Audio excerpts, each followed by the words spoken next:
Alors le Kenya, ensuite la Tanzanie, ensuite donc l'Afrique du Sud avec sûrement le Swaziland. Voilà pour les premières étapes. Ensuite, ce sera le Brésil, une traversée du Pacifique en voilier, puis la Nouvelle-Zélande et l'Asie avant le retour au bercail. Un voyage d'1 an, voire plus, dont Paul et Alexis rêvent depuis la terminale. À 22 ans, ils ont décidé qu'il fallait se lancer avec la volonté de travailler dans les pays traversés pour que l'immersion soit totale. On arrive au Kenya, on bosse dans un orphelinat. Ensuite, on bosse dans une ferme. Et donc ça nous permet d'amortir, parce que c'est pas forcément des travaux qui sont rémunérés, mais ça amortit beaucoup le coût de la vie sur place. Et puis ça permet aussi de voyager pas dans un sens touristique, quoi, de vraiment être avec des gens, parce que dans la ferme par exemple on est avec des fermiers en Tanzanie, des fermiers tanzaniens, et du coup on va vivre avec eux, quoi. On s'est renseigné sur tous les pays qu'on va traverser, et il n'y a qu'un pays où ça pose un peu problème d'arriver sans visa, ce sera la Tanzanie, puisqu'on y arrivera à pied, et donc les frontières, quand on les franchit à terre, c'est beaucoup plus compliqué que quand on les franchit via un aéroport international. Donc on n'a pris qu'un visa.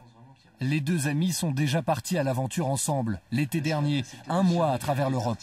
Cette fois ce sera plus long, ils tiendront un blog pour partager leurs découvertes et rassurer leurs proches. Disons que ma mère est un peu inquiète, oui. même beaucoup. Elle veut savoir où on va aller. Mais après le blog, tout ça, ça permet de garder un lien avec les gens. À 15 jours du grand départ, il leur faut s'équiper. On pensait partir sur quelque chose autour de 50 litres. Et ça serait pour voyager 1 an non-stop, donc c'est notre maison. Chaussures et sacs adaptés pour affronter le Kilimandjaro, la cordillère des Andes et les longues heures sur les routes. Le sac à dos, c'est un bon exemple parce que c'est vraiment le contenant de tout ce qu'ils vont emmener. Il faut que ça tienne. Qu'ils mettent dedans n'importe quoi, après, il faut que le sac puisse tenir pendant 1 an en mettant tout dedans. Et donc ça, il faut prévoir la bonne contenance, le confort pour le porter, s'il y a des parties longues à porter. Le coût de leur tour du monde avoisinera les 15 000 €.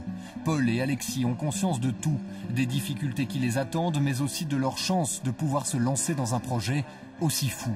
Chaque jour, on nous dit oh, vous avez de la chance, j'aimerais bien le faire, mais c'est possible. Si on le fait, c'est que c'est possible, il faut juste s'y mettre, quoi. C'est 1 an d'études arrêtées, c'est possible de le faire. 1 an de congé sans solde, c'est possible de le faire. Bien sûr, c'est difficile. Quand j'ai été en Afrique pendant 1 mois au Togo, ça m'avait remis les idées en place, j'avais pris une grande claque. Donc je pense que oui, sur 1 an, ça va même, je pense, être pas facile de revenir. Pour les deux compagnons de route, la grande aventure commencera le 1er août pour une année d'évasion inoubliable.